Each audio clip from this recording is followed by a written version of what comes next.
Hi, Alan here, RVacrossamerica.net, and got a good one for you today. It's early Monday morning, and I'm up early, and I'll tell you why in a minute. But I titled this post on my website, RVacrossamerica.net. I talked with a real RV sales dirtbag.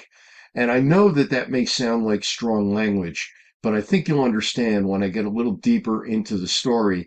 I think I might be understating how much of a lowlife this particular individual was that I spoke with.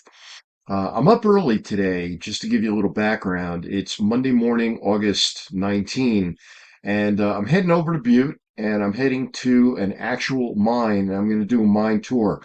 They take you about 100 feet into the ground, which is nothing compared to what the men did earlier in the 20th century. They went between 3 and 5,000 feet down in into the earth.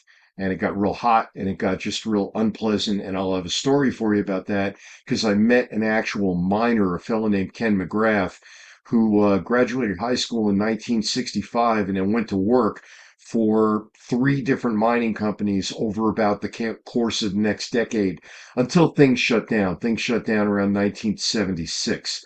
And he gave me some insights into mining life and into the operation of the gallows frames that I found to be, in particular, fascinating. So I'll have that story for you soon. I will be leaving this area in a couple of weeks, so I promise there won't be too many more stories about Butte and the history in this area. But as you know, those of you who follow me and have been to my posts, it's fascinating. So this post is going to be at rvacrossamerica.net /JD Power. J is the letter J, D is the letter D is in dog, power. And that's the booking agency. And I'm gonna explain in a moment when I get into this why JD Power is relevant and how we ended up in that direction. I was on the phone talking with a salesperson, doing my interview, and the people on the other end of that call may consider it an interrogation, learning about a camper that was a potential camper for one of my concierge RV clients. In other words, that's one of the services I perform. When somebody speaks with me and says, Alan, I want to get a camper, what do I want to get? I first start out as a consultant and an advisor, and then I go out and search out the campers that I think would work for them. And when we settle on three or four that we're going to actually do a deep dive on, I will get on the phone with the seller, whether it's a private seller or a dealer. This happened to be a dealer, and I do an interview with that salesperson in order to really learn what condition the camper is in and everything I can learn about it through the salesperson's eyes. And believe it or not, they're pretty good about it when they find out what my background is and such. So that's my Jersey radar that works when I speak with them. So towards the end of my conversation with the salesperson, I always ask about closing fees. I want to know what additional fees a dealer is going to slap onto a deal so that when I speak with my client, I can say, look, this is where we're at price wise, and this is what they're going to tag on: dock fee, prep fee, transport fee, whatever it happens to be that we're going to be facing to close on that particular camper. And then I always ask about price. Well, when I got to closing fees in this case, the salesperson started stammering. And anybody who's been there for more than about 48 hours in a dealership knows exactly what the closing fees are because they've got to present this to the buyer that's standing in front of them. So they know what those fees are. She didn't want to tell me. So she says, well, let me get you through to my general manager. So the general manager gets on the phone and he's the dirtbag. He's clearly the dirtbag, and he tells me what the closing fees are. He was forthcoming on that, at least as far as I could tell. And then I got into price because the book value on this thing is under 16,000, and they were asking over 23,000. And as you have seen in some of my recent videos and posts, the RV industry is flat on its back. A lot of dealers aren't even asking book value, JD Power book value. Why JD Power? Because they're the accepted authority in the industry. They're the ones the lenders use. So if you were to call up a lender and say, I want to buy an XYZ and I want to pay, this many dollars for it, It's a loan officer who's going to look it up in JD Power and figure out whether or not the thing is worth that, because a lender is not going to give you $100,000 for a camper worth 60, as an example. So, and again, I get into this in greater detail and offer some examples in the post, rvcrossamerica.net/JD Power. Now, when I asked whether he was fixed on the price, he said, well, you have to understand, even though book value is under 16, we have certain ads that we put on that. Now, an ad is what the public would call an option. Options in my world are things like generators, fireplaces, solar on the roof, inverters that supplement your solar system, upgraded batteries, significantly upgraded batteries that aren't 5 years old, things like that. Those things will add to the value of a camper. So, what did he cite? He cited the fact that it had fiberglass walls. He cited that it had an air conditioner. And I think he cited the refrigerator or something else. I wrote in the post what it was.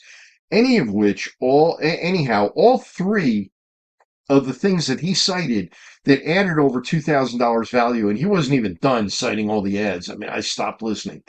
Um, the things that he cited were standard on the camper.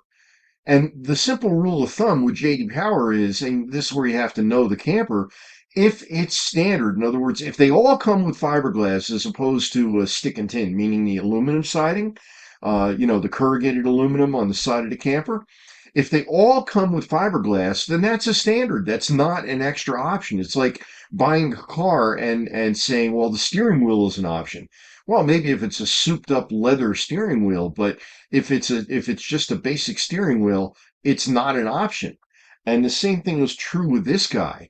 And that's where I saw, and I wrote into my post a teachable moment and supplemented it with examples of showing exactly how this guy is, when he speaks with the public who doesn't know any better, he's ripping them off because he's adding thousands of dollars in value to a camper that shouldn't have that thousands of dollars in value added.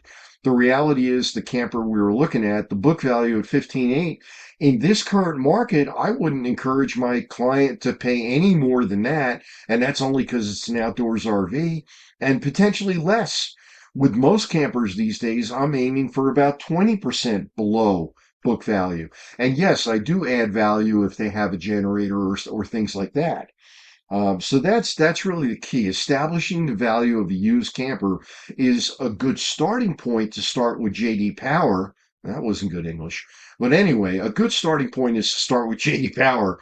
But then, in my case, because I know the industry, I have to use some horse sense. I have to have some thought as to, if this is a trade-in, what did the dealer really pay for it?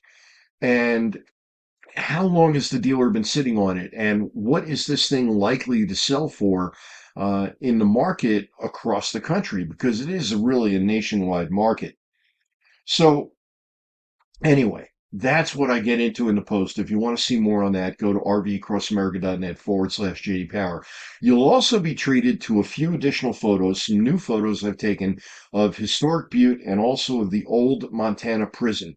I'm probably going to have a report coming up on that. That's up in Deer Lodge, and Deer Lodge is an interesting small community with about 5 museums. And they seem to have a growing tourism trade based on those museums. Anyway, that's it for now. Alan here, rvcrossamerica.net/JD Power if you want to go to the post. And like I say, today's going to be an interesting one. In just about 45 minutes, I'm heading over to Butte for that mine tour. And it's over at Montana Tech, which is one of the nation's best mining colleges. And yeah, there's a lot of mining still done in this country. So I'm expecting to see more there. And I think they have a 22-acre exhibit in addition to going 100 feet down into the earth. And they warn you that you need good shoes and you need to be prepared for a 17% grade, which is pretty steep grade. Anyway, talk soon. You be good, whether it's morning, evening, or afternoon. It's morning here. And we'll have more for you soon. Thank you.